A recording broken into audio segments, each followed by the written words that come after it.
শুভ বিকেল জানাচ্ছি বন্ধুদের।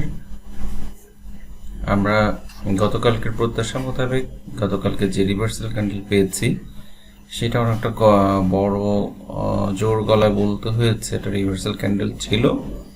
বিশেষ করে 61.8% যে পয়েন্টসগুলোতে এসে মার্কেট রিভার্সাল ক্যান্ডেল ক্রিয়েট করে সেখান থেকে আমরা প্রত্যাশা করি যে বাজার একদিন দুদিনের জন্য হলো ঘুরে যাবে। তো সেই প্রত্যাশা মোতাবেক আজকে বাজার বেশ ভালোভাবে ঘুরেছে। প্রথমত হচ্ছে 53.46 পয়েন্টস বেড়েছে, 5333 পয়েন্টে বাজারে এসছে। সবচেয়ে দেখার বিষয় হচ্ছে 592 টাকা ট্রেড মানে গত কয়েকদিনের যে অ্যাভারেজ ভলিউম ছিল সেটা আজকে প্রায় 50 থেকে 70 কোটি টাকা বেশি হয়েছে। অ্যাডভান্সের দিকটা দেখলে খুবই চমৎকার লাগছে, 278 এমনকি 60টা ডিক্লাইন করেছে। তো এখন চলুন আমরা টপ 10-এ 10% হিট করেছে এরকম শেয়ার সংখ্যা আজকে অনেক বেশি। আর বিশেষ করে ইন্স্যুরেন্স আর টেকনোড্রাক্স এটা রেগুলারলি 10% করে যাচ্ছে। আর ইন্স্যুরেন্সের মধ্যে বেশ কিছু ইন্স্যুরেন্স আজকে বেশ ভালোভাবে নাড়াচাড়া দিয়েছে, একদম মর্নিং থেকে খুব জোরে সোরে বাড়ছে। 3-4 দিনের যে হল্টেড প্রাইস সেগুলো সবগুলোকে ওভারকাম করেছে। তো যে কোনো একটা সেক্টর নিয়ে বাড়ুক, যেভাবে বাড়ুক, মার্কেট বাড়তে পারলেই হলো, শেয়ার বাড়লেই হলো, আমাদের এটাই প্রত্যাশা থাকে সবসময়। আর সবচেয়ে বিশেষ করে উল্লেখযোগ্য ব্যাপার ছিল সি পার্লেট আর্নিংস পয়েন্টসটা। গত দিন যে পয়েন্টসে বাজেট এসছিল 67, আমাদের ধারণা ছিল, এতদিন আলোচনা করেছিলাম এটা 65 পর্যন্ত একটা রেঞ্জ আছে, সেই 65-তে টাচ করে বাড়বে। তো তা কাছাকাছি জায়গায় এসছে 66 বা 67 লেভেলের কাছাকাছি এসে কিন্তু আজকে ঘুরেছে, ভালো ভলিউম করেছে, এটা চমৎকার। আর হচ্ছে ক্যান্ডেলটা যেটা করেছে সেটা এক্সেলেন্ট। তো এই প্রত্যাশা মোতাবেক আমরা আশা করছি এবার এটা হয়তো 80 থেকে 82 টাকা পর্যন্ত চলে যাবে। অতটুকু যাওয়ার পরে আপনারা সবাই প্রত্যাশা করে নেবেন যে এটার মোটামুটি একটা রিভার্সাল বা ডেড ক্যাট বাউন্স হচ্ছে, সেটার উত্থান যেমনভাবে কয়েকদিন আগে খান ব্রাদার্স হয়েছিল অনেকটা ওইরকমই বলতে হবে। তো সবার যারা এই শেয়ারটা নিয়ে অনেক বিরক্ত, অনেক বেশি কোয়ারি ছিল, তারা এইসব লেভেলে শেয়ারটা থেকে বের হয়ে যাওয়াটা উত্তম। আর যদি বেশি ভালো করতে চায় তাহলে ভালো। আমার কিছু ফলোয়ার্স আছে যারা ফেসবুক মেসেঞ্জারে বা ফেসবুক কমেন্টসে, আমাদের কনফিডেন্ট যে ফ্রেন্ডস গ্রুপ আছে সেখানে বিভিন্ন শেয়ারের অ্যানালাইসিস প্রত্যাশা করেন। তো সবসময় আসলে দেওয়া যায় না, নেটের সমস্যা, নিজের সমস্যা, বাইরে নয়েজের সমস্যা, টাইমিং একটা ব্যাপার।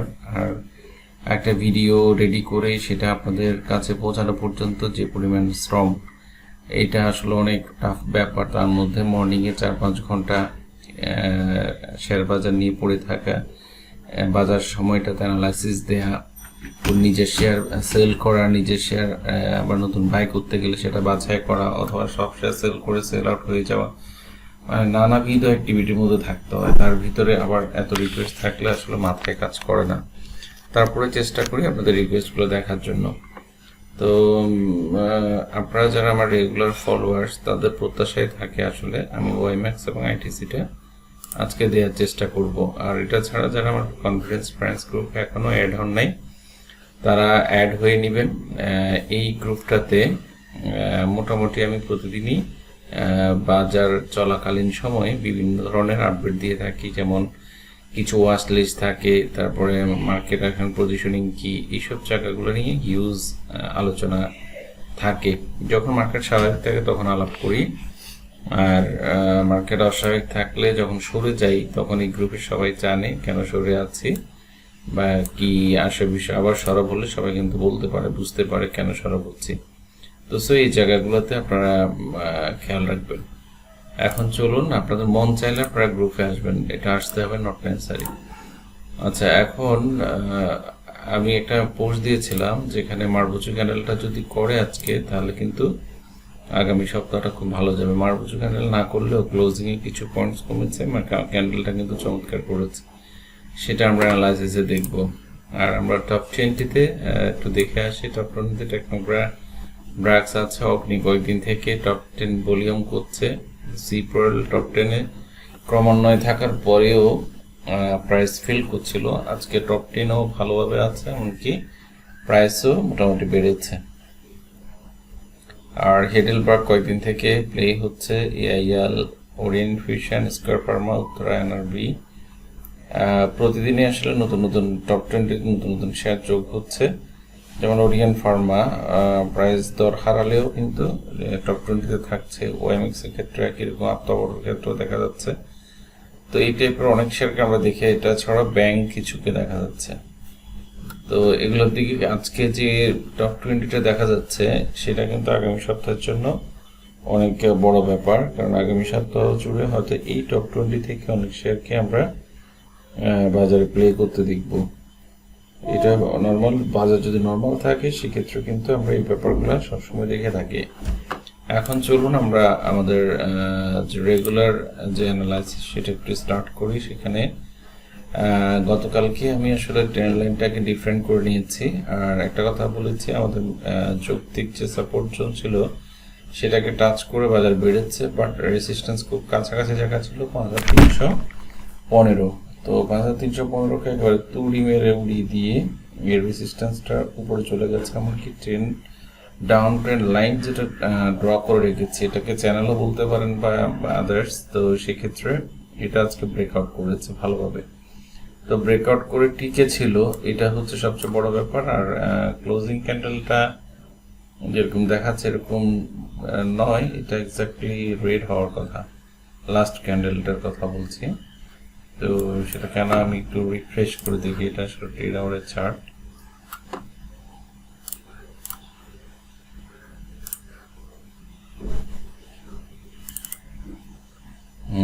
তো ব্যতিক্রম হয়েছে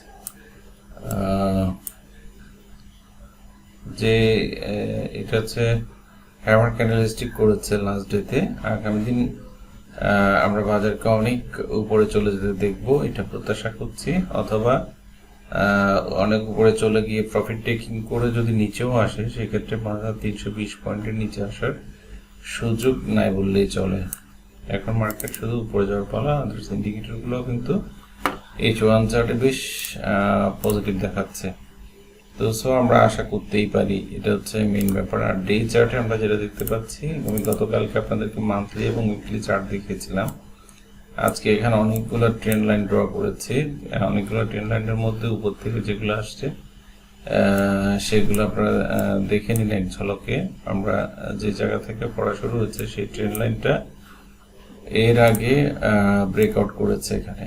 তো সো এখন যেহেতু আবার রিভার্স করছে মার্কেট, সো এই ট্রেন্ড লাইনটা তার আসে নাই বা আসবে না এরকম আমরা প্রত্যাশা করছি। এটা ছাড়াও যে 61.8% থেকে বাজারটা ঘুরে গেছে, সেখান থেকে আজকে যে ক্যান্ডেলটা করেছে সেটা খুবই এক্সিলেন্ট একটা ক্যান্ডেল হয়েছে।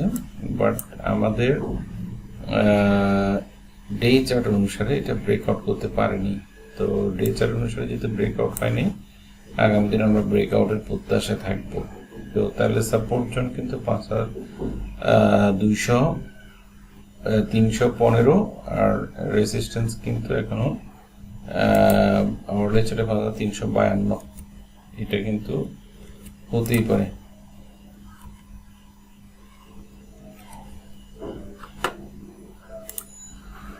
সরি, আমি অনেকবার চেষ্টা করছিলাম, এটা হচ্ছিল না। আমরা কল্পিত ভাবে আঁকি, নিজে নিজে আঁকি। সে আঁকা চার্ট অনুসারে দেখা যাচ্ছে এটা একটা ভালো রেসিস্ট্যান্স জোন হতে পারে 5356। তো এই 56টা উঠে গিয়ে যদি এখানে ক্লোজ করতে পারে তাহলে আমাদের আর তেমন কোনো বাধা বিপত্তি মার্কেটে থাকছে না। আর আমরা উইকলিতে যদি দেখি, অ্যাজ পার উইকলি অনুসারে আমি গতকালকে একটা কথা বলেছিলাম, যদি মার্কেট 50 পয়েন্টও বাড়ে, এই কথাটা কিন্তু বারবার বলেছি, 50 পয়েন্টও বাড়ে উইকলি কিন্তু ক্যান্ডেলের খুব বেশি চেঞ্জ হবে না। আর মান্থলি চার্টে আমার আসলে গতকালকে একটা জিনিস ভুল হয়েছিল, সেটা মাস শেষ হয়ে গেছে, এটা আমার খেয়াল ছিল না। তো যেটার কারণে আমার আলোচনাটা একটু ডিফারেন্ট হয়েছে। তো এই ক্ষেত্রে আমরা যে ক্যান্ডেলটা রেড ক্যান্ডেলটা দেখেছি, এটা যদি আজকে যদি মাস শেষ হতো, তাহলে এই ক্যান্ডেলটা যেটা দেখছেন সবুজটা, এটার ভিতরে থাকতো, ক্যান্ডেলটা কিন্তু একেবারে গ্রিন হয়ে শেষ হতো। তো সেই ক্ষেত্রে গতকালকে যদি এই মার্কেটটা আমরা পেতাম, তাহলে মান্থলি ক্যান্ডেলটা এক্সেলেন্ট একটা ক্যান্ডেলে পরিণত হতো, আর সেখান থেকে আমরা কনফার্মেশন পেয়ে যেতাম যে একটা রিভার্সাল মার্কেট আমরা নেক্সট মান্থ থেকে পেয়ে যাব। তবে যে তিনটা ক্যান্ডেল বড় ধরনের হয়েছে, সেই ক্যান্ডেলগুলোর পরে বাজার যে অবস্থানে এসছে, এখন কিন্তু বাজার মান্থলি অনুসারে সাইডের মুভমেন্টে আছে। তো এই সাইডের মুভমেন্ট থেকে যে কোনো দিন বাজার আপ ট্রেন্ডে চলে যাবে ঊর্ধ্বমুখী হবে, আমরা এই প্রত্যাশা অবশ্যই করছি। এখন চলুন আমরা আমাদের এক ভাই যার আইটিসি নিয়ে ওনার খুবই মন খারাপ, আমি আইটিসিটা একটু দেখিয়ে বলি। গতকালকে যে কারণে একটা কথা বলেছিলাম, সবগুলা শেয়ারেরই চার্ট নেগেটিভ ছিল, আজকে কিন্তু বেশ ভালো পজিটিভ মুভমেন্টে এসছে। তবে আপ ট্রেন্ড আর পজিটিভ মুভমেন্ট কিন্তু এক কথা না। এখনো আমরা এমএসসিডি, আরএসআই বা আদার্স ইন্ডিকেটরগুলো দেখলে দেখা যায় এখনো কিন্তু বাজার আপ ট্রেন্ডে যেতে হলে আরো একটা সপ্তাহ সময় দরকার আছে। তো সেইখানে আমরা দেখতে পাচ্ছি গতকালকে আইটিসিতে ডোজি ক্যান্ডেলস্টিক ছিল, ড্রাগন ফ্লাই ডোজি, সেটা অনুসারে আজকে মার্কেট বেড়েছে, বাট প্রত্যাশা মোতাবেক বাড়েনি। কারণ হচ্ছে 42 টাকায় বড় ধরনের রেসিস্টেন্স আছে। 42 টাকার রেসিস্টেন্সটা যদি পার করতে পারে, দেন এটা ঊর্ধ্বমুখী প্রবণতায় যাবে, আদারওয়াইজ এটা ঊর্ধ্বমুখী প্রবণতায় যাবে না। তারপরে হচ্ছে আরেকটা শেয়ার কথা উনি বলেছেন, ওয়াইম্যাক্স, মানে এত শর্টলি ব্রেইন সবকিছু ভুলে যাচ্ছি। ওয়াইম্যাক্সও খুব ভালো একটা শেয়ার, ফান্ডামেন্টালি খুবই স্ট্রং। গতকালকে হলে এটা আমি একটা নেগেটিভ আলোচনা দিতাম, কারণ হচ্ছে আমার যে রেজিস্ট্যান্স লেভেলগুলো ছিল সেগুলো নিচে ছিল, বাট ক্যান্ডেলটা খুব ভালো করেছিল গতকালকে বাজারের মতোই সবগুলো শেয়ারেরই ক্যান্ডেল একরকম। আজকে এটা খুব ভালো একটা পজিশনে গেছে, এমনকি সবগুলো রেজিস্ট্যান্স বাধা পার করে চলে গেছে। বাজার যদি সামান্য স্বাভাবিকও থাকে, এটা 30-35 টাকা চলে যাওয়াটা একদম সময়ের ব্যাপার।